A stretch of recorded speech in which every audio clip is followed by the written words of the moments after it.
Ondes multiples présente On a tous une histoire. Je suis Cynthia et aujourd'hui, je remercie notre invité qui va nous raconter un petit morceau de lui. Je vous souhaite une bonne écoute.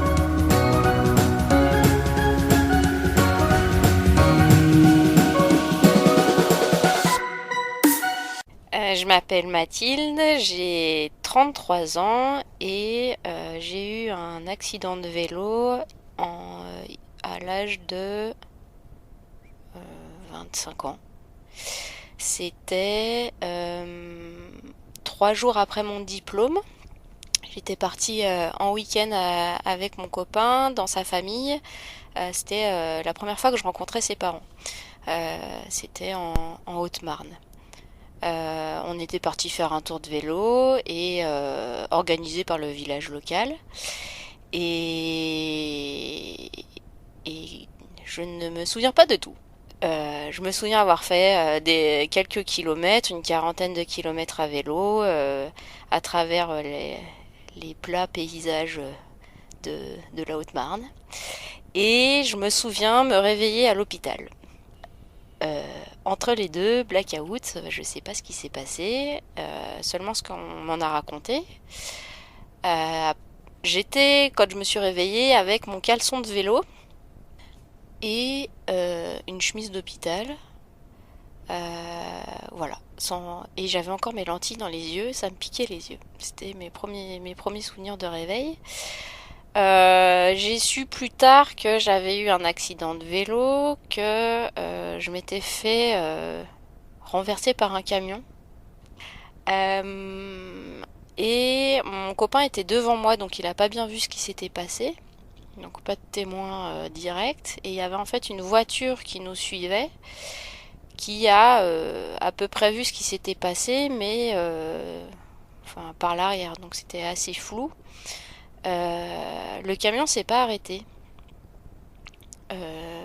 Simplement, la voiture qui était derrière avait un passager. Ils ont laissé un passager à mes côtés. Donc le fils et le papa a suivi le camion en appelant la gendarmerie. En disant voilà, il y a eu un accident, on suit le camion, il y a quelqu'un qui est sur la route. Et ce qui fait que le camion a pu être arrêté une vingtaine de kilomètres plus loin par la gendarmerie, ce qui m'a permis du coup derrière de pouvoir avoir quelqu'un contre qui me retourner et pour les assurances. Donc grâce à cette famille, j'ai eu quand même beaucoup de chance de ce point de vue-là, a posteriori.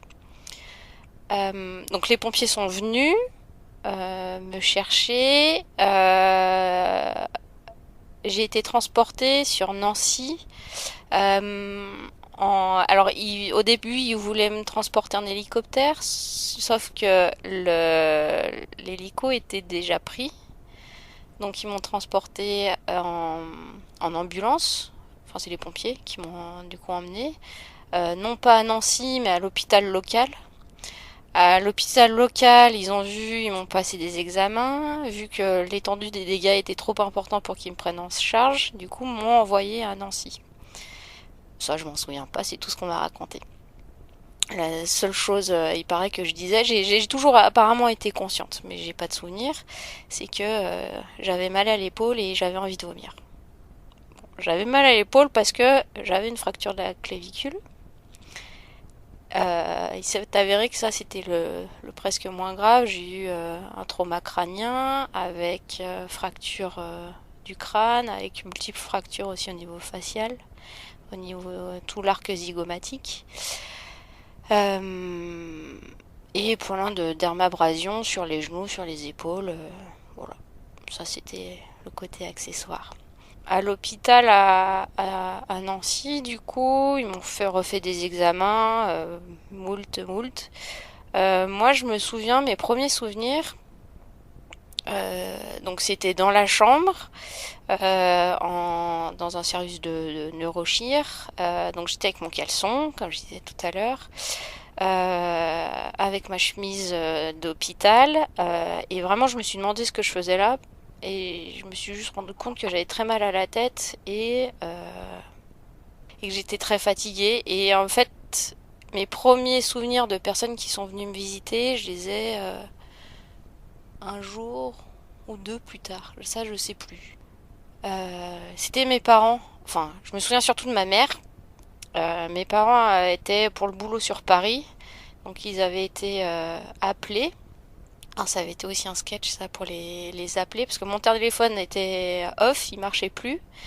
Et mon copain n'avait pas le téléphone de mes parents. Donc du coup, il a dû appeler mon cousin, qui est un de ses copains, qui a du coup communiqué le numéro de mes parents. Et c'est comme ça qu'il a pu joindre mes parents sur Paris, qui ont du coup fait l'aller-retour Paris-Nancy pour venir me voir, voir ce qui allait, dans quel état j'étais. Et l'anecdote, c'est que mon papa est fan de voitures et que du coup, c'était la période où il y avait les 24 heures du Mans et du coup, il s'est mis les 24 heures du Mans dans la voiture et il a roulé à fond. Il s'est fait les 24 heures du Mans entre Paris et Nancy. Voilà. Et moi, je me souviens de ma mère parce qu'elle avait changé de couleur de cheveux et que ça faisait 2 mois que je l'avais pas vue et que ça m'avait choquée. Donc c'est le premier vraiment souvenir que j'ai. Et après, les souvenirs sont très vagues et très par flash. Donc c'était un peu déroutant. Petit à petit, bah, je me remettais. Je commençais à sentir que j'avais un peu mal partout. Et à prendre un peu conscience du truc qui m'était arrivé.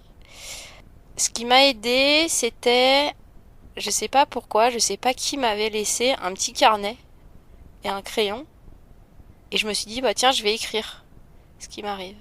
Donc et comment je me sens. Et tous les jours, presque tous les jours, du coup, j'écrivais. Et ce carnet de bord, finalement, je l'ai gardé pendant des années qui ont suivi. Toujours à propos de cet accident et du vécu que j'avais par rapport à celui-là. Et ce carnet, il m'a permis, plus tard, de me remémorer entre guillemets ou de revoir où j'en étais au début et ce qui m'est arrivé parce que l'humain est bien fait, il oublie au fur et à mesure. Donc ce petit carnet, ouais, ça me permettait voilà d'écrire et de me souvenir un peu de ce qui m'est arrivé et ça m'a aussi aidé plus tard quand il a fallu demander des indemnisations et se battre pour ça. Donc ça a été pour moi à la fois un outil et un vrai compagnon parce que j'ai pu déverser dans ce carnet beaucoup de choses, de ressentis, de douleurs, de choses que du coup j'ai pas gardées. Passer la phase de l'hôpital vraiment critique où tous les jours on se demandait où ça allait aller, surtout que j'ai eu des hématomes intracrâniens. J'en avais 2. La première bonne nouvelle, c'était que j'avais pas besoin de trépanation parce que les hématomes se stabilisaient et même commençaient à se résorber par eux-mêmes. Donc ça, c'était la bonne première nouvelle. Et la deuxième nouvelle, c'était que j'avais pas besoin de chirurgie maxillofaciale parce que pareil, mes fractures ne se déplaçaient pas et étaient suffisamment bien placées entre guillemets et il n'y avait pas besoin de chirurgie. J'ai eu quand même pendant une grosse semaine l'œil tout fermé, je pouvais plus l'ouvrir, j'avais des grosses dermabrasions sur la face, plus sur les jambes. Et au bout de 10 jours, j'ai été mutée de Nancy à Annecy pour rapprochement familial. Avec encore une péripétie, c'est que j'ai reçu plus tard la facture du transport qui s'élevait à je sais plus, quelque chose comme 750 euros. Tout ça parce que l'interne n'avait pas demandé d'entente préalable à la Sécu pour le transport. Et qu'au-delà des 150 km de son domicile, les frais de transport sont à la charge du patient. Voilà, Donc un peu les boules. Encore un truc à se battre pour essayer de faire rectifier les choses. L'interne aussi n'avait pas fait d'ITT, donc d'incapacité totale de temporaire. Donc ça avait encore été une bataille pour avoir ça. Enfin bon, bref. Sortie de l'hospitalisation après 15 jours au total d'hospite entre Nancy et Annecy, en neurochir, je suis rentrée à la maison. Et là c'est le commencement d'une grande bataille. Donc je suis rentrée au bout de 15 jours d'hospitalisation avec un suivi plutôt flou parce que j'étais suffisamment autonome, sans troubles cognitifs apparents pour rentrer à la maison sans passer par des centres de rééducation ou quoi que ce soit. Donc là on était l'été et il faisait très très très chaud. On était en 2000, donc c'était juin 2006, non 2011, juin 2011. Et il faisait hyper chaud et je suis rentrée chez moi et je pense que j'ai passé un mois derrière à quasiment faire que dormir. Parce que trop fatiguée, parce que shootée par les médicaments antidouleurs, parce que j'avais des grosses migraines. Donc compliqué, enfin je servais pas à grand chose pendant un mois. Je supportais pas la chaleur, je supportais pas le bruit, je supportais pas la lumière. Je me levais pour manger une tranche de pain de mie trempé dans l'eau pour prendre mes médicaments, mais je me forçais à manger parce que j'avais pas faim. J'arrivais pas à mâcher parce que j'avais l'arc zygomatique tout pété. Donc même la peau des tomates cerises ou la salade, c'était trop dur à mâcher. Donc j'ai perdu quelques kilos. C'était peut-être le seul avantage, mais bon, je suis pas sûre que ce soit forcément comme ça qu'on puisse procéder pour un régime. Je le conseille pas. Après, ouais, du coup, ça a été très très long à se remettre en, en route. J'ai eu la chance d'avoir mes parents qui étaient du coup présents tout le temps, ou ma sœur aussi qui était là, parce que toute seule je pouvais rien faire. Je pouvais pas me faire les cours, je pouvais pas me faire à manger. J'étais comme un nourrisson qu'on est obligé d'assister pour tout faire, quoi. Et petit à petit, j'ai essayé de ressortir, d'aller marcher dehors. Et ça, je m'en souviens, c'est que à Annecy, j'habite vers pas très loin du lac. Et ma première sortie, je pense que j'ai dû faire 200 mètres. Et là, mais j'étais HS. Vraiment, j'avais le tournis, j'avais les jambes en coton. Et c'était, j'ai dû rentrer immédiatement parce que j'avais des sueurs froides. Enfin voilà, c'était horrible. Donc, et petit à petit, c'était, alors moi qui suis dans le métier de la rééducation, ça a été aussi un atout pour moi pour me remettre sur pied. C'est que, voilà, mon carnet me servait aussi à ça. C'était à me dire, aujourd'hui, bah, j'ai pu faire que ça. Ok. La semaine où je reprenais mon carnet en me disant, ah bah, la semaine dernière, en fait, j'avais pu faire que ce petit tour. Et aujourd'hui, bah, du coup, j'ai pu un peu agrandir, etc., etc. Donc, d'avoir tenu un carnet, ça m'a permis de voir la progression que j'avais. Donc ça, c'était plutôt positif, ce petit carnet de survie. Donc la progression était très lente et très floue. Et j'ai eu la chance, donc je sortais de mon diplôme d'ergo, thérapeute, et j'ai pu être bien entourée pour tout ce qui a été les problèmes juridiques liés à l'accident et du coup l'indemnisation après qu'il en suivait. J'étais pas en train de me dire je vais aller gratter des sous et gagner de la thune là-dessus. C'était pas mon objectif, c'est juste que il a fallu porter plainte quand même pour demander des dommages sur ce qui était arrivé. J'ai eu la chance d'être bien entourée et bien guidée, que ce soit par du coup mes profs que j'ai pu recontacter, qui m'ont envoyé vers un bon avocat. À la fois un de mes profs qui est expert en préjudice, expert auprès des tribunaux, qui m'a envoyé vers un avocat avec qui il collaborait et qui donnait des cours aussi dans mon école, et un avocat un peu de la famille éloignée qui m'avait aussi donné des coordonnées. Et du coup, j'ai pu avoir un bon avocat vraiment spécialisé sur qui j'ai pu me reposer et en qui j'avais complètement confiance. Et ça m'a beaucoup aidé, soulagé pour toute la paperasse qui est hyper lourde. J'étais au début, j'essayais de faire les démarches par moi-même et je me suis très vite rendu compte que j'étais pas capable de le faire.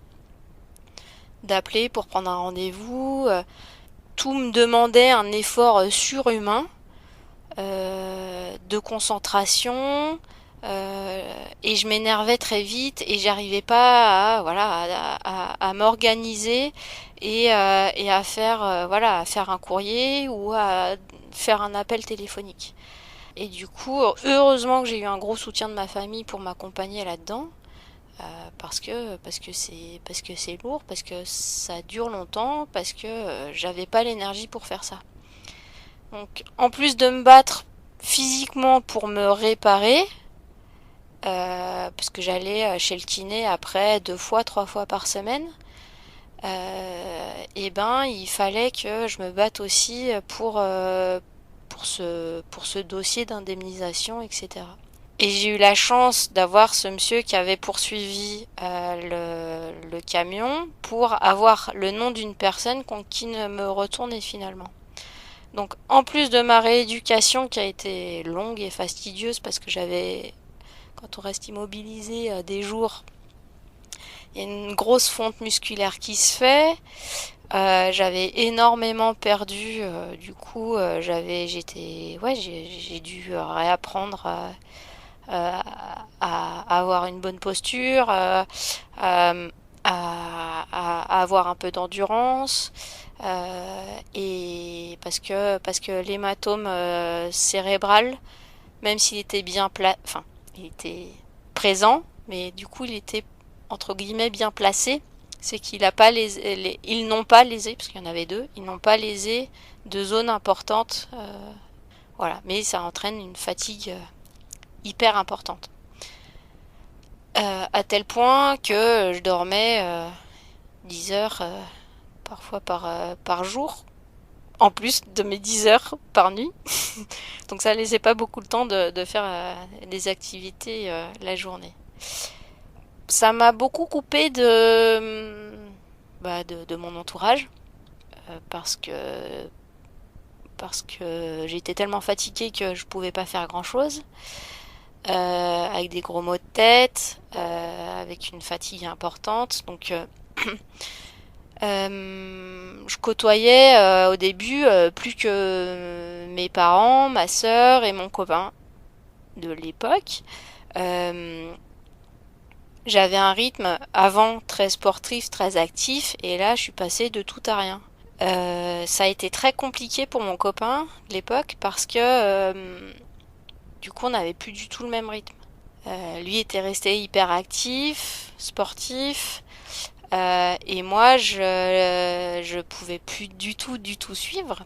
Donc il y avait un gros décalage là-dessus, et ce décalage, même si il m'a accompagné, il a fait des efforts aussi de se mettre à mon rythme, mais il y a un moment où du coup ça matchait plus, on n'avait plus, et moi aussi je n'avais plus d'énergie à lui accorder. Je n'avais plus d'énergie pour lui donner du temps, de l'espace, de l'amour, et ce qui fait que il y a un moment où on s'est séparés. Avec mes parents, ça a été, ils ont été un révélateur de mes difficultés. J'ai remonté la pente assez rapidement physiquement. On va dire qu'en 6 mois, j'arrivais à peu près à m'auto-gérer, à avoir des journées à peu près rythmées, avec mes séances de kiné, avec des sorties dehors. Du coup, j'ai voulu aller travailler parce que juste avant mon diplôme, juste avant mon accident, donc j'ai passé mon diplôme et mon objectif c'était de signer un contrat de remplacement normalement en rentrant de mon week-end en Haute-Marne, chose qui ne s'est pas faite. J'ai eu l'opportunité du coup de faire un remplacement dans un de mes anciens lieux de stage. C'était en résidentiel, donc je pouvais dormir sur place. Donc ça c'était pratique, j'avais pas de route à faire à 80% du lundi au jeudi. Donc après j'avais 3 jours de week-end. J'ai fait ça donc l'accident c'était en juin et je crois que mon remplacement ça devait être novembre-décembre 2011. J'ai voulu retenter de bosser. J'en ai parlé à mon avocat, il m'a dit essayez. Essayez. J'ai essayé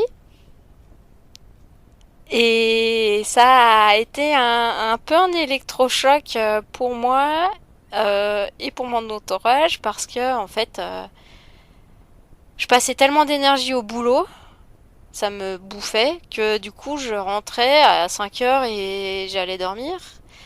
J'étais très irritable, exécrable avec mon entourage, j'envoyais péter tout le monde et moi je m'en rendais pas compte. Mais mon entourage s'en est bien rendu compte et mes parents m'ont dit là t'arrêtes, mon contrat vers Noël s'arrêtait et j'aurais pu le prolonger. Et là mes parents m'ont dit non, tu t'arrêtes, tu retournes chez le kiné, tu vas voir une psychologue, tu te prends en charge et maintenant tu t'arrêtes tes conneries. Non, ça va. Si. Là, t'es imbuvable, on peut plus rien te dire. Et en fait, je m'étais pas rendu compte que les répercussions n'étaient pas que physiques, mais qu'elles étaient aussi comportementales. Et ça, du coup, ça a été un long chemin par la suite. Parce que... et une vraie prise de conscience.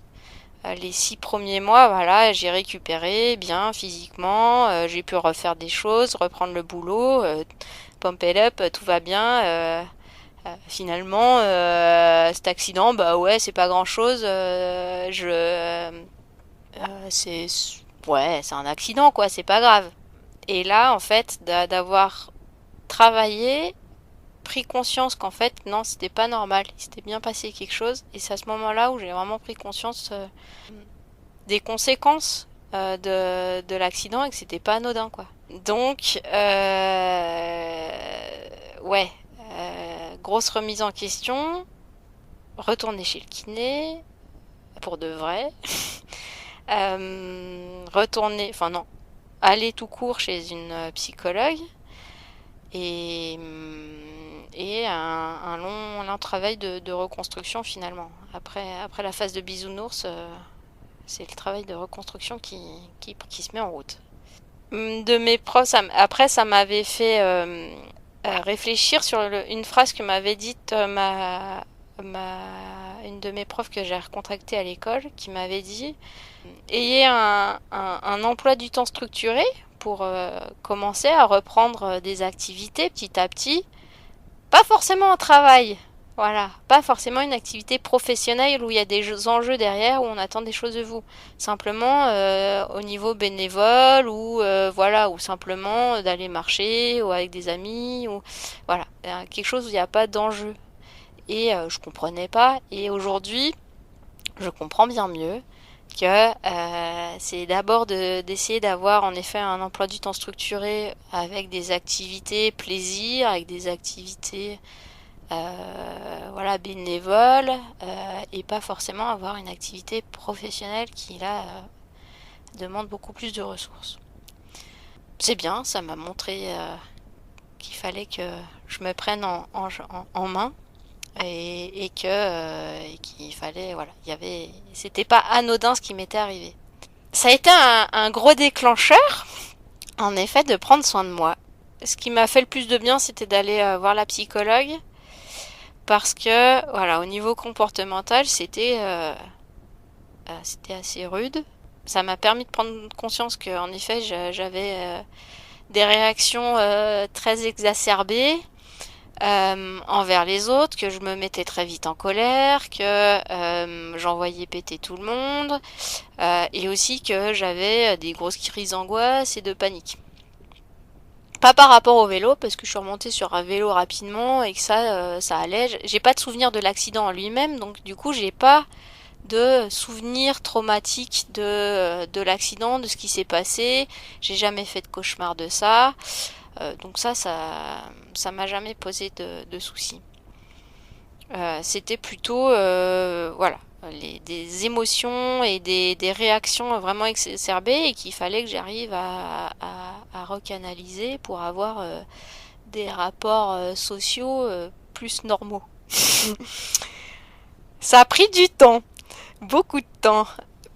Même si je pense que j'ai un fond à pouvoir dire les choses parfois un peu trop vite, mais et de manière un peu sèche, mais là c'était vraiment exacerbé et le retour à une vie sociale un peu plus élargie que le cercle juste familial a pris du temps parce que en fait je supportais pas le bruit et ce qui fait que je pouvais pas aller dans un bar boire un coup parce que je supportais pas et ça me créait des crises de panique. Et même les repas où on était 10 à table, ça devenait trop pour moi et j'étais obligée d'aller m'isoler parce que en fait, je supportais pas cette ambiance. J'avais ouais, des crises de panique. Donc, la psychologue m'a beaucoup aidée là-dessus, sur la gestion de ces crises de panique. Alors, du coup, je voyais mes amis en comité très réduit. Et c'était un peu aseptisé finalement comme relation. C'était voilà simplement pour prendre des nouvelles ou pour aller. C'était pas des vraies relations amicales où on échange vraiment où on dit des conneries, on va boire un coup. Voilà, non, ça restait assez ouais superficiel et comme quand on est au chevet d'une personne. Et ça l'a été pendant des mois parce que je me sentais pas d'avoir plus, ouais. Par contre, il y a un truc que m'ont dit mes amis proches qui avaient changé suite à l'accident, c'est que avant, je parlais rarement de moi. Je prenais des nouvelles des gens, je demandais comment ils allaient, nanana, mais dès qu'on me demandait moi ou qu'il fallait que je parle de moi, je redéviais de sujet et puis je redemandais des nouvelles d'un autre, ou enfin voilà. Et ouais, une de mes amies m'a dit, mais depuis l'accident au moins, bah tu parles de toi. On sait qui t'es, on sait comment tu penses, enfin comment tu ressens les choses, etc. Et c'est le fait d'aller chez la psychologue, de parler de moi. Il n'y avait pas d'enjeu parce que c'est une professionnelle. Je pouvais m'ouvrir librement et déverser librement mes ressentis sans jugement. Et du coup, ça, c'était une vraie découverte pour moi.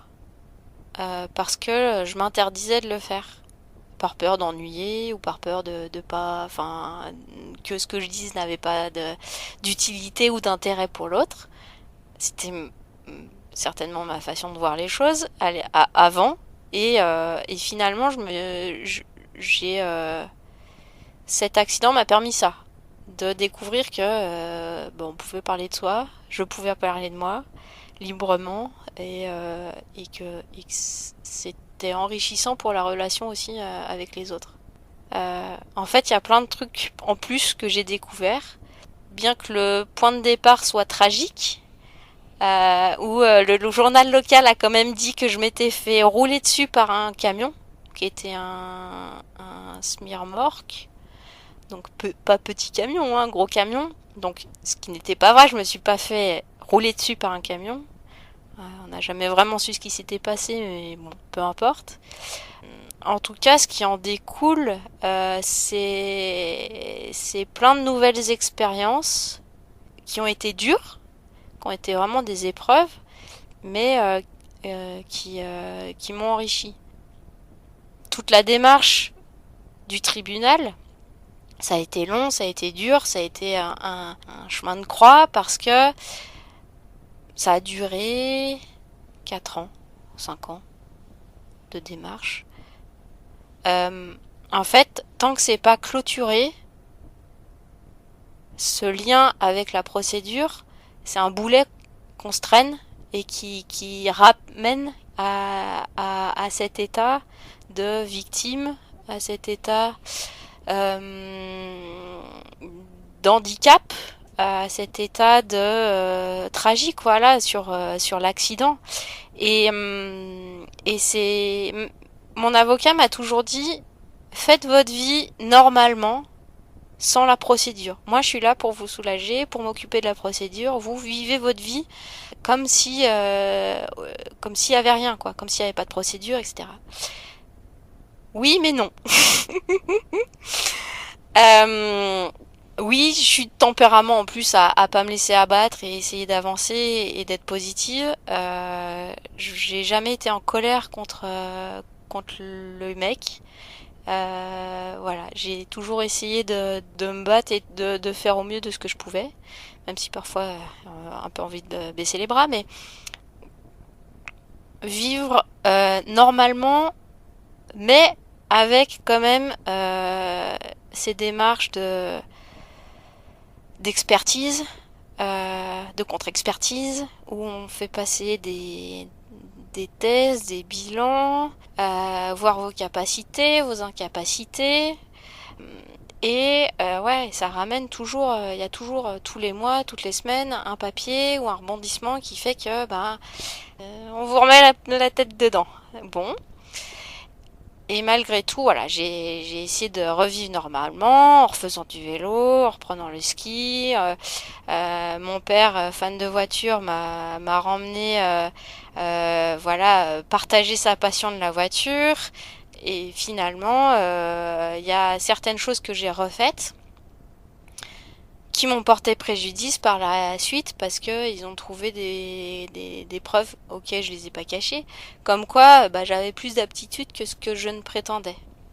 Merci les assurances qui de toute façon cherchent toujours à pas payer ou à trouver un prétexte pour éviter d'indemniser, ou le moins possible en tout cas. D'un côté vivre normalement et de l'autre côté prêter attention à ce que je fais parce que sinon ça peut se retourner contre moi. Donc tant que ça n'a pas été fini, tant que j'ai pas signé, et même en fait je m'étais dit je tournerai la page le jour où j'aurais signé le contrat et où du coup j'aurais eu mon indemnisation. En fait non. Je pensais que ça allait être un acte d'un coup avec pompe it up, je sabre le champagne, on fête ça et on tourne la page et on oublie et la vie reprend comme avant. Mais non. La vie n'est pas juste un changement de page, un changement de chapitre où je ferme le livre et où je reprends un autre. C'est une continuité. Et cette continuité, finalement, ça m'allait. Enfin, voilà. Je me suis juste fait la réflexion un jour. Ah bah ça y est, c'est fini. Ah ouais. Ouais, bah ok, c'est fini. Mais ça n'a pas changé du jour au lendemain ma vie et ma façon d'être. Et en fait, l'histoire, finalement, c'est un fil qu'on déroule au fur et à mesure. Et c'est pas comme dans une saison où on passe, enfin voilà, il y a pas c'est pas un jour noir, un jour blanc, quoi. Il y a un dégradé dans la vie et finalement c'est la vie qui est comme ça. Cette bataille juridique, ça a été en continu avec ma reconstruction. c'est vraiment, en effet, le résidu qui est resté, peut-être qu'il reste encore, ça c'est difficile à estimer aujourd'hui, mais la vraie trace et la vraie conséquence, en effet, ça a été vraiment cette fatigue. Euh, Permanente au début où je dormais, pendant un mois j'ai fait que dormir, parce que mon cerveau il avait besoin de se réparer, mon corps il avait besoin de se régénérer. Et puis, en effet, la fatigue, c'est un aspect, c'est un symptôme qui est rarement bien pris en compte. C'est un symptôme qu'on sous-estime énormément et qui est très difficile à partager avec l'entourage, parce que c'est mal vu dans notre société où il faut être hyperactif. C'est mal vu de dire que je suis fatiguée. C'est mal vu de dire que je dors, j'ai besoin de dormir 9 heures par nuit ou d'aller faire une sieste entre midi et 2, parce que je suis fatiguée. Non, aujourd'hui, il faut être tout le temps au taquet. Enfin, dans notre société nous demande ça, d'être toujours hyperactif. Et en effet, cette fatigue, ça a été compliqué à faire passer. Et je crois que le plus représentatif, c'était avec ma sœur dans la famille, parce qu'elle me demandait comment ça allait. Bah, je suis fatiguée. Voilà, et c'est difficile à trouver des mots différents et à l'expliquer. Elle me demandait 3 jours plus tard, t'es comment? Bah, je suis fatiguée. Bah, pourtant, t'as dormi 12 heures, t'as refait la sieste. Oui, mais je suis toujours fatiguée. Et ce qui fait que quand je lui disais que j'étais fatiguée, elle me disait ah mais tu dis tout le temps que t'es fatiguée, nanana, moi aussi je suis fatiguée, j'ai mon fils qui me réveille toute la nuit, moi aussi je suis fatiguée, j'ai plein de trucs à gérer, je suis fatiguée, mais oui, on est tous fatigués. Oui, mais c'est pas tout, c'est pas la même fatigue. Et ce qui fait que après elle me demandait comment ça allait. Bah en fait je lui disais plus que j'étais fatiguée, même si je l'étais tout autant. Et cette fatigue du coup, enfin c'est quelque chose que au bout d'un moment j'ai arrêté de partager. Parce que je disais que j'étais fatiguée, et derrière on me disait bah oui moi aussi je suis fatiguée. Bah on prenait pas en compte ma fatigue comme un symptôme de ce que j'avais eu. Voilà, elle n'était pas entendue à sa juste valeur. Et en effet, donc un an après l'accident, ouais, un peu plus d'un an après l'accident, j'ai voulu retravailler. J'ai eu une offre dans un de mes lieux de stage aussi. J'y suis allée vraiment en me disant, on verra comment ça se passe. J'avais aucune ambition, c'était simplement pour me rejauger, me remettre le pied à l'étrier, reprendre un peu contact avec mon activité professionnelle, avec donc plus d'un an qui était passé depuis l'accident, mais une grosse crainte de ma part d'arriver à faire la part des choses entre mon expérience personnelle de trauma crânien et mon expérience professionnelle d'ergothérapeute qui accompagne les gens qui sont cérébro-lésés. J'avais très peur de faire l'amalgame entre les deux. Bon, mon entretien s'est bien passé, j'ai été embauchée à temps plein avec du coup mon chef, le cadre de santé, qui était au courant de mon accident. Donc j'ai été embauchée avec connaissance de cause de ma situation, avec une reconnaissance qualité travailleur handicapé. J'ai dû faire un an à temps plein. J'étais en résidentiel, donc je dormais sur place. J'avais à peu près 30 km à faire normalement. Pour commencer, j'ai préféré dormir sur place pour justement gérer ma fatigue, parce que j'avais compris que la gestion de la fatigue c'était hyper important et que ma qualité de vie allait dépendre de ça, de ma gestion de la fatigue. Et du coup, ça me demandait une gestion de mon temps et une organisation assez rigoureuse. Je savais que j'avais besoin de 9 heures de sommeil minimum, qu'il fallait que j'ai des temps de repos, que si je faisais une activité sportive le lendemain ou la veille, il fallait que je me repose. Donc il y avait toute une anticipation sur mon organisation de vie qui était un peu militaire et stricte. Mais ce qui me permettait de faire des choses. Donc voilà, c'était accepter de faire des choses pour être fatigué, mais me faire plaisir, ou refuser de faire des choses parce que je savais que je pouvais pas tenir. Donc c'était la grosse gestion personnelle. Bon, ça m'a appris à me connaître aussi et à savoir me jauger. Début à temps plein, difficile, difficile à tenir, ce qui fait que difficile à tenir pour moi et je pense pour mes collègues. Ça n'a pas toujours été simple pour moi. En fait, c'est que je pense que certains n'étaient pas au courant de ma situation et il y a pu avoir des amalgames ou des incompréhensions sur mon fonctionnement.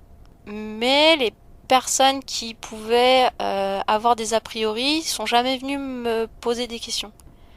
Voilà, j'ai jamais refusé de parler de ma situation. C'est juste qu'il y avait des incompréhensions par manque d'information de certaines personnes. En plus de la fatigue, ouais, grosse migraine. En fait, en effet, j'ai eu mal à la tête pendant des mois en continu. Aujourd'hui, je l'ai oublié. Le corps est bien fait, l'esprit aussi. Donc oui, j'ai eu des migraines pendant des mois, non-stop, du matin au soir et du soir au matin. Avec, du coup, voilà, la tête qui est prête à exploser. Quand il faut assurer une prise en charge d'un patient et que la tête est pas là et que le corps est pas là, c'est compliqué. Et ce qui fait que ça m'a amené à demander un aménagement de mon temps de travail à 80% avec un jour de repos. Parce que j'avais besoin d'une coupure dans la semaine pour me reposer.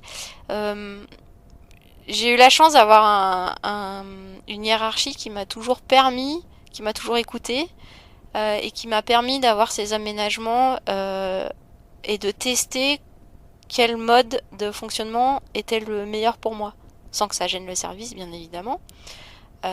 Donc la question c'était, est-ce que je viens bosser tous les jours un peu moins, ou alors est-ce que quand je viens travailler, je travaille pareil, mais avec un jour de repos. Donc c'est ce qui avait été privilégié. Et le mercredi pour couper la semaine. Ça faisait 2 jours de travail, un jour de repos, 2 jours de travail, et puis le week-end.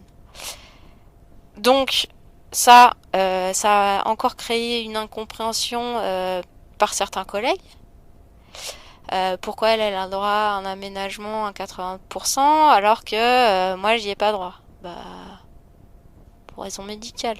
Mais sans justifier plus. Et puis si les gens ont des questions, qui viennent me poser des questions.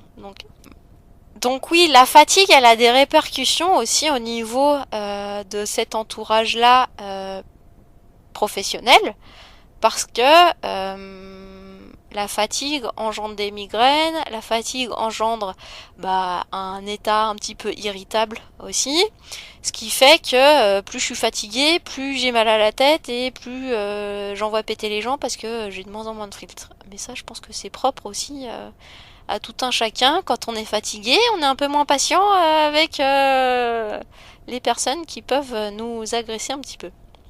Ma fatigue dans le travail, je l'ai gérée en faisant des siestes parfois le midi. Au début, en travaillant et en dormant sur le lieu de travail. Puis après, en essayant de prendre le train plutôt que de prendre la voiture. J'étais incapable de prendre le volant et faire 30-35 km de voiture avant ou après, surtout après le travail. J'avais besoin de faire une pause, et de m'arrêter parce que j'y arrivais pas. L'activité professionnelle, en effet, était très énergivore. Ce qui fait que je me suis consacrée, et c'était un choix, pour moi, c'est un objectif pour moi que je m'étais fixé de reprendre mon activité professionnelle. Donc je m'étais dit, je reprends le travail et je mets toutes les chances de mon côté pour y arriver. Donc ça veut dire qu'à côté, oui, j'ai besoin d'un temps de récupération énorme. Donc ça fait que le soir, je vais pas boire un canon avec les copains, ou je fais pas de resto, ou le week-end, voilà, je vais peut-être consacrer juste une demi-journée à une activité sportive ou culturelle ou familiale, et le reste du temps, je me repose.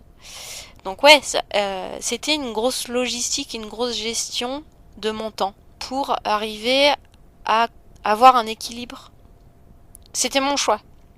Voilà, j'aurais pu choisir de pas travailler, d'attendre sur l'indemnisation, et de me dire je bosse le moins possible pour montrer que je suis pas capable et du coup de faire raquer l'assurance et de m'en mettre plein les poches.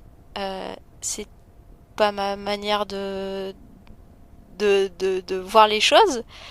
Et mon avocat m'avait toujours dit vivez normalement, faites votre vie et essayez d'oublier cette procédure. J'avoue qu'il y a des moments où je me disais mais qu'est-ce que je me fais chier quoi? Pourquoi je profite pas du système?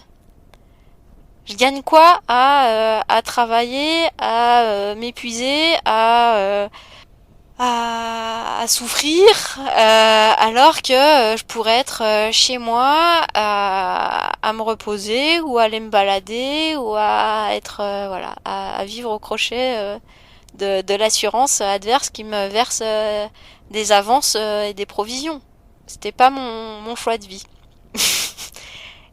Et je pense que derrière ça m'a servi finalement pour l'indemnisation. Parce qu'ils ont vu que j'étais de bonne foi, que j'avais mis toutes les chances de mon côté, que j'avais essayé de reprendre, que j'étais volontaire, que je voulais pas abuser de la situation et de faire raquer l'assurance. Je pense qu'à être honnête, on y gagne dans la vie. À être honnête avec mon chef, ça m'a permis d'avoir mes aménagements de temps. Je suis même descendue à 60% parce que 80%, je faisais que travailler et en fait, j'avais pas de vie à part mon boulot et je me suis rendu compte que c'était pas une vie que de faire que métro boulot dodo et ce qui fait que j'ai repu aménager mon temps de travail à 60%, donc des journées 4 jours plus courts et toujours mon mercredi de libre. Là, j'ai trouvé un vrai confort parce que j'ai pu renouer avec des activités extérieures, plaisir, et c'est tout aussi important que le travail. Voilà, d'avoir pas que des obligations, mais aussi des activités plaisir et ça aide énormément à avancer aussi et à se construire. Et ça fait aussi partie de la vie, ouais. On n'est pas que des machines à travailler. Et là, j'ai vraiment retrouvé un confort de vie, de presque comme avant. J'ai eu la chance d'être bien accompagnée par ma famille, par mes parents, parce que j'avais pas de loyer à payer. J'avais juste ma bouche à nourrir. Et ce qui fait que j'ai jamais eu la pression financière et ce qui m'a laissé la liberté de me reconstruire en douceur, à mon rythme. Et parce que je pense que cet environnement favorable et sans pression financière, parce que c'est le nerf de la guerre, ça m'a vraiment permis de me reconstruire pleinement et à mon rythme et en douceur et de manière confortable. C'est une réflexion que j'avais faite à mon avocat au premier rendez-vous en lui disant mais comment font les gens qui n'ont pas de ressources comme ça? Moi j'étais entourée par mes profs qui connaissaient l'expertise, qui connaissaient le handicap, donc j'ai pu tout de suite être bien guidée, bien accompagnée. J'ai eu la chance d'avoir une famille très présente qui m'a aidée aussi financièrement, qui m'a toujours soutenue. Et je lui disais, mais comment font les gens qui n'ont pas ça? Enfin, j'aurais pu me retrouver à la rue parce que j'avais plus de statut étudiant parce que je venais de finir mes études. J'avais pas le droit au chômage parce que j'avais pas assez cotisé, travaillé auparavant. Et du coup, j'étais dans un no man's land administratif. Et ouais, ça m'a fait peur. Et là, je me suis dit, ouais, bah, j'ai de la chance d'être bien entourée et de tomber dans une bonne famille où mes parents, je suis pas fâchée, où on s'entend bien, où ils acceptent de m'aider. Voilà, où j'ai un toit sur la tête. Et ça, c'est un confort inestimable pour se reconstruire. Donc ouais, je suis excessivement reconnaissante envers toutes ces personnes qui m'ont donné les clés pour avancer et qui m'ont donné le temps et l'espace de le faire. Aujourd'hui, je suis ergothérapeute, toujours. J'accompagne des personnes qui sont aussi cérébralisées d'une autre manière, qui peuvent aussi, pour d'autres raisons que les miennes, avoir de la fatigue, avoir des problèmes dans leur quotidien à gérer certaines choses. Et la fatigue, finalement, c'est un thème que j'aborde avec des patients au sein d'ateliers qu'on a mis en place. À les écouter, parler de cette fatigue, c'était un des thèmes les plus demandés. On avait fait une enquête au départ sur la mise en place d'ateliers pour des patients atteints de sclérose en plaques. Qu'est-ce que vous aimeriez aborder comme thématique? Donc on en avait mis toute une liste. Et la fatigue était ressortie en premier. Et du coup, je me suis proposée pour animer et créer l'atelier. Et mon expérience personnelle m'a enrichi sur mon approche parce que je sais ce que c'est que d'être fatiguée, je sais ce que c'est de pas être entendu par rapport à cette fatigue. Je sais ce que c'est que de devoir faire des choix sur l'organisation du temps pour dire oui à certaines choses, dire non à d'autres. Voilà. Et c'est vrai que cette thématique de la fatigue a été plébiscitée par les patients parce qu'en effet, c'est quelque chose qui est très mal compris par l'entourage, qui est mal perçu et même par les patients eux-mêmes, qui est mal vécu, qui est caché et du coup qui est pesante et mal appréciée. Et finalement, cette fatigue, elle peut être aussi valorisée. C'est ce qu'on essaye de leur montrer. Comment faire de cette fatigue un atout? À la base, la fatigue, c'est un signal du corps pour dire que il faut peut-être que je calme la pédale avant de plus pouvoir. Donner une autre approche, essayer de donner des clés à ces personnes qui vivent mal leur fatigue, d'essayer au lieu de lutter contre, qu'ils essayent de vivre avec. Et au lieu que ce soit subi, qu'elle soit, elle fasse partie d'eux et de leur fonctionnement. Et comme quelqu'un qui a des petits pieds, il va avoir plus de difficultés à trouver des chaussettes unies parce qu'il va aller au rayon enfant. Ou un homme qui fait du 36, il va aller au rayon femme parce qu'il trouve pas des chaussures à sa taille. Donc voilà. C'est comment on s'adapte avec cette fatigue. Voilà. Aujourd'hui, toute cette expérience que j'ai de mon accident, j'ai pas de rancœur, j'ai pas de remords, j'ai pas de colère.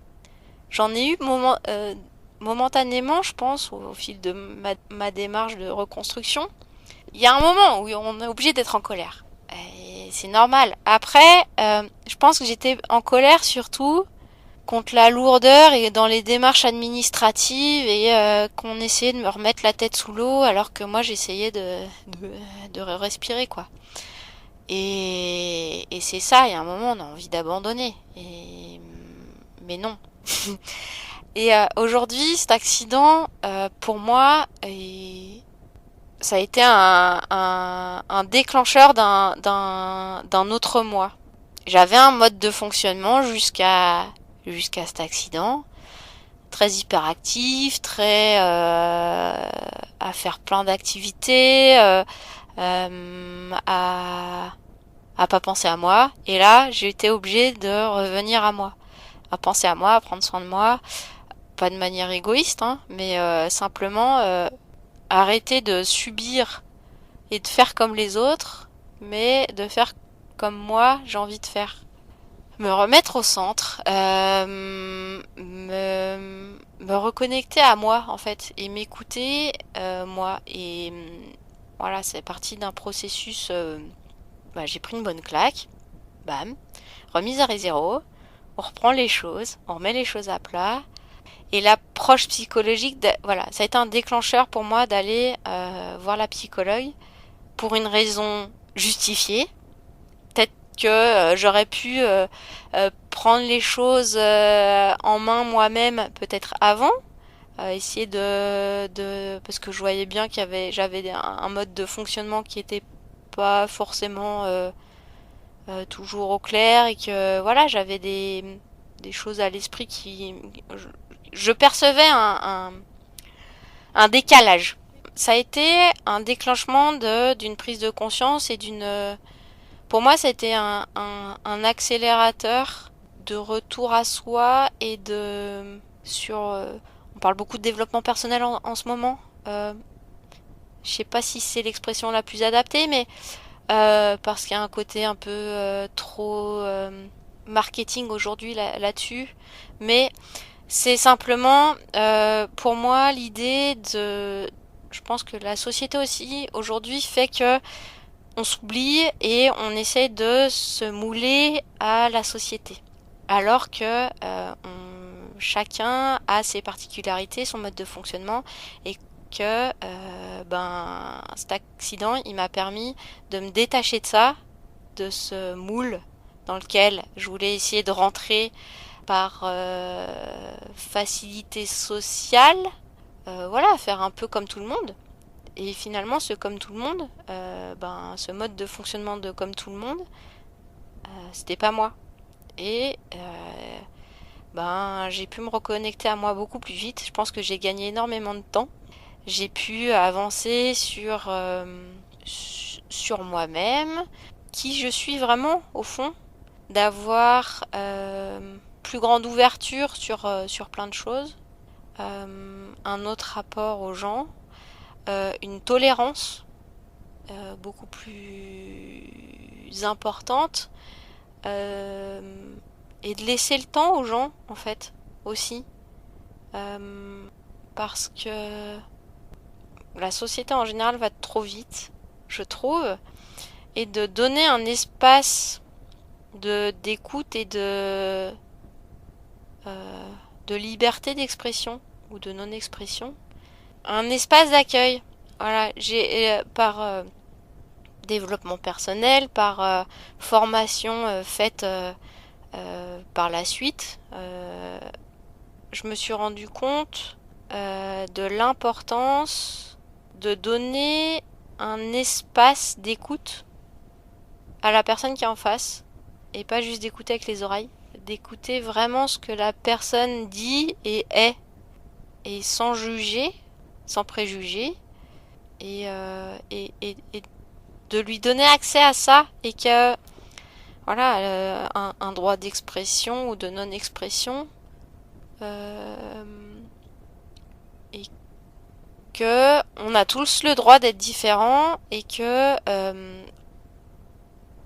c'est pas parce qu'on n'est pas dans le moule, ou c'est pas parce qu'on fonctionne différemment, c'est pas parce que je suis pas capable de faire certaines choses que je peux pas avoir ma place quelque part.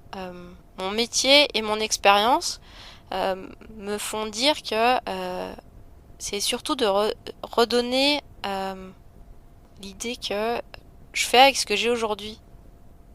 Je suis fatiguée aujourd'hui, je vais faire avec ce que j'ai comme énergie. Demain, j'en aurai peut-être plus, je ferai plus. Mais voilà, c'est qu'est-ce que je peux faire aujourd'hui avec ce que j'ai. Et c'est pas faire ce que j'aimerais faire avec ce que je pense avoir. Je l'ai toujours, mon petit carnet de survie. enfin, je l'utilise plus depuis quelques temps. Mon petit carnet, il a fait des frères et sœurs. C'est que le premier, il s'en est suivi un deuxième, puis un troisième. Au début, j'écrivais tous les jours. C'était assez carnet de bord où j'expliquais ma journée, ce qui s'était passé. Je notais combien j'avais en douleur sur une échelle de 0 à 10. C'était, je notais mes humeurs, je notais ce que j'avais pu faire, pas faire.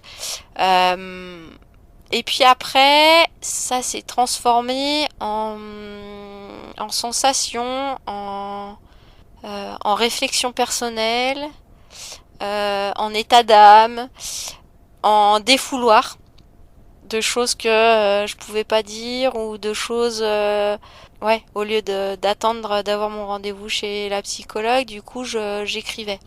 Je les ai toujours. Et il y a un moment où je me suis posé la question, ces carnets, je m'en sers pourquoi? Est-ce que je veux les partager? Est-ce que je veux pas les partager? Et en fait, ça m'a brimé dans ce que j'écrivais dedans.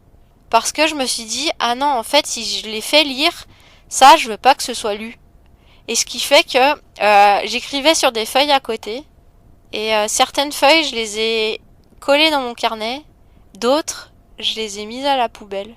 Parce que je me suis dit, merde, en fait, un jour peut-être que je voudrais les faire lire. Et ça, je veux pas que ça garde trace. Je les ai fait lire, mes carnets, à ma sœur. Parce que j'avais besoin qu'elle comprenne par quel chemin j'étais passée. Voilà. L'accident, ça nous a rapprochés. Même si parfois il y avait des grosses incompréhensions, mais ça nous a quand même permis de nous rapprocher. Voilà, parce que on s'est un peu plus confié à l'autre, l'une l'autre sur voilà, sur ce qu'elle est, ce qu'elle est pas. Même si ça a été difficile pour elle, parce que au début, mes parents en fait étaient très couvents pour moi. Ils donnaient beaucoup d'énergie pour m'accompagner. Et elle, dans son chemin de vie, bah, elle venait d'avoir un enfant, elle allait déménager à l'étranger, elle était en plein déménagement, et en fait, bah, ils étaient pas trop là pour elle. Et ça a été dur, voilà. Et j'ai voulu lui partager, voilà, mon expérience, parce que je savais pas vraiment comment lui expliquer vraiment. Puis c'est venu un jour dans la discussion et je lui ai donné. Je sais pas si elle a lu tout, peu importe. Je l'avais fait lire à un ami aussi qui connaît très bien mes parents et lui m'avait dit mais pourquoi tu me le fais lire à moi? Pourquoi tu le fais pas lire à tes parents? Et j'ai pas osé. Voilà. Et je crois que je leur ai jamais fait lire. Aujourd'hui, je les ai toujours. Je sais pas si je les garderai à vie. Je me suis posé la question un jour. Est-ce que je les jette, je m'en débarrasse? Qu'est-ce que j'en fais? Bon, pour l'instant, ils sont dans un coin. Je crois que je me suis jamais vraiment sentie comme une victime. Enfin, si. C'est un mot un peu fort, victime. Pour moi. Non, je me sens pas comme une victime. Simplement comme, enfin, parce que victime, il y a un côté lourd. Et en fait, cet accident, pour moi, ça n'a jamais été, enfin, je vais pas dire jamais. En fait, pour moi, c'est un éclairage. Ça m'a vraiment, hein, pour moi, ça m'a remis sur le bon chemin. Parce que je pense que j'avais besoin de cette grande claque pour me remettre dans mon chemin à moi et pas m'égarer. Parce que je pense que les choses n'arrivent pas par hasard, tout à fait. Et un jour, un thérapeute que j'avais vu m'a dit de toute façon, c'est pas par hasard, et si c'était pas ce camion, ça aurait été autre chose. Bon, bah c'était ce camion. Ça a été lourd de conséquences, parce que c'est pas anodin d'avoir des traumas crâniens, d'avoir des fractures, d'avoir des années voilà, quand on a 25 ans, de se prendre un camion avec pas pouvoir profiter de cet âge-là où on commence à travailler, à faire la fête, à pouvoir claquer ses premiers salaires, à faire des voyages, à faire des trucs avec ses potes cool. Enfin voilà, ça j'ai pas fait. C'est pas grave. J'ai une autre expérience et qui m'a enrichi, qui m'a construite, qui m'a nourri. Et finalement, je crois que je lui dis merci au monsieur. Voilà.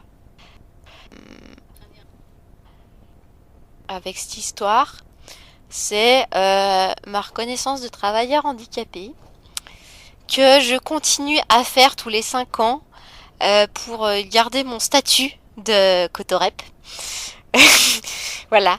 Ouais, c'est mon seul lien que je garde par grand confort parce que c'est ce qui me permet aujourd'hui de garder légitimement mon 80% pour raison médicale. Et que sans ça, en fait, j'aurais plus droit à ce confort parce que administrativement, on n'offre plus le statut de 80%. Ouais, aujourd'hui, j'ai un équilibre qui me permet de vivre, euh, de, de vivre bien, en effet, professionnellement, d'être, voilà, je suis dans un environnement professionnel où je m'éclate, où je me fais plaisir dans mon travail, où il y a une bonne ambiance, où je suis bien entourée, qui m'a toujours bien accompagnée dans toute mon évolution et où en effet j'ai un vrai confort de travail. Et d'avoir 80% dont un jour de dispo, c'est sûr que ça me permet de profiter à côté, de faire des activités plaisir, de me reposer si j'ai besoin de me reposer. Et je suis pas sûre qu'en travaillant 100%, je sais pas comment ça serait. Parce que ça m'est pas arrivé depuis toujours. C'est sûr que je pense que j'aurais un temps d'adaptation à me remettre à travailler 5 jours d'affilée. Parce que j'ai mon petit train-train et que changer ses habitudes, ça demande toujours un peu un temps d'adaptation. En tout cas, je peux me permettre, financièrement, d'avoir une petite cote-part en moins sur mon salaire. Mais en tout cas, c'est sûr que j'y gagne en confort de vie. Voilà. L'indemnisation, après un long combat, me permet en effet d'avoir un confort, m'a permis d'avoir une indemnisation pécuniaire. Point, c'est tout. J'ai pas eu de reconnaissance de la part de l'auteur de cet accident. Il a jamais reconnu les faits. Bon, ok. Mais aujourd'hui, en tout cas, voilà, j'ai ce confort-là financier qui me permet de vivre tranquillement et confortablement. C'est quoi un accident et à partir de quel moment on estime que ça a des répercussions sur la vie? Enfin, moi, ça a été un fait de vie et pas une rupture dans ma vie. Comme on peut se casser un bras, comme on peut se casser une jambe, c'est jamais comme avant. Ça laisse une cicatrice. L'os, il est un peu différent quand on se fait une fracture. Ça va faire un cal osseux. Bon. Physiologiquement, il y a des changements. Il y a certaines choses qu'on peut plus faire. Bon, je peux plus non plus. Je suis plus aussi souple que quand j'étais petite et que je me mettais les pieds derrière la tête. Là derrière, ce que je veux dire, c'est que l'idée, c'est qu'est-ce que je peux faire aujourd'hui avec ce que j'ai comme ressources. Pourquoi je serais plus malheureux aujourd'hui avec un bras en moins, avec une jambe en moins, que si j'avais tout mon corps ou tout. Enfin, on voit des gens, ils naissent sans mains, sans bras, ils s'adaptent. Je pense qu'il faut arriver à se détacher de la norme sociétale qui veut qu'on se déplace sur nos deux jambes, qu'on fasse son maquillage ou la cuisine avec les deux mains.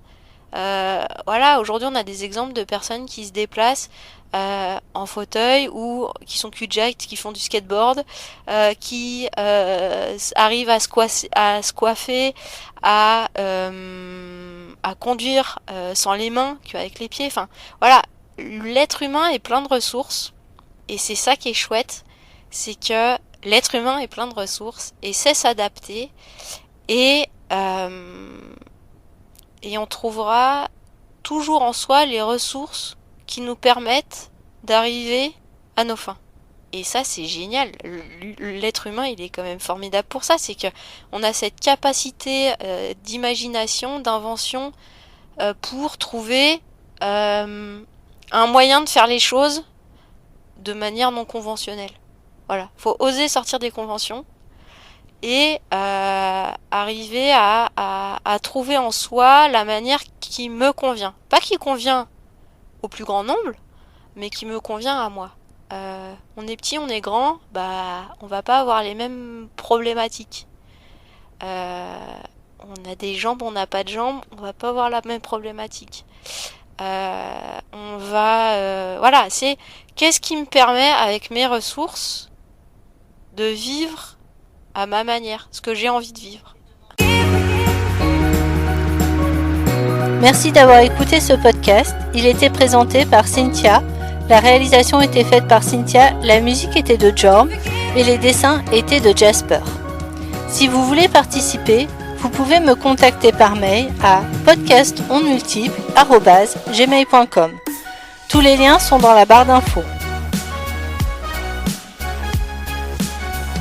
Parce qu'il existe autant de sexualité que de personnes, parce que nous n'avons pas tous la même histoire, la même éducation, la même culture, les mêmes désirs et les mêmes tabous, nous avons tous nos différences et nos libertés.